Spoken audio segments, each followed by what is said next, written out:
Hello, അപ്പോൾ നമുക്കിതൊരു മീൻകറി റെസിപ്പി ആയാലോ. അപ്പോൾ അതിനാദ്യം തന്നെ ചട്ടി അടുപ്പത്ത് വെച്ചു, അതിലേക്ക് വെളിച്ചെണ്ണ ഒഴിച്ചു, എന്നിട്ട് വെളുത്തുള്ളി, ഇഞ്ചി, ചെറിയുള്ളി എല്ലാം കൂടെ ഇട്ടിട്ട് നല്ലോണം മൂപ്പിച്ചെടുക്കുക. അതിലേക്ക് കുറച്ച് കറിവേപ്പിൻ്റെ ഇല ഇട്ട് കൊടുക്കുക കേട്ടോ.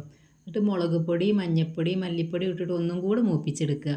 അതിലേക്ക് നമുക്ക് ചെറിയൊരു കഷ്ണം തക്കാളി ഇടാം കേട്ടോ.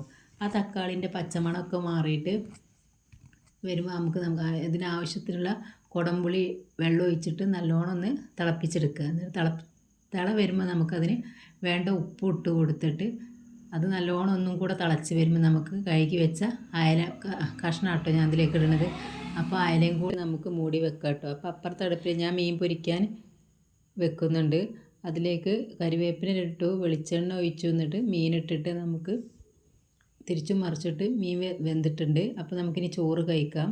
ആദ്യം ചോറ് വിളമ്പി കുറച്ച് കോവക്കൊപ്പേരി ഉണ്ടായിരുന്നു, അതിട്ടു, മീൻ ഫ്രൈ ഇട്ടു, മീൻ കറി ഇട്ടു. അങ്ങനെ ഞങ്ങൾ ചോറ് കഴിക്കട്ടെ കേട്ടോ.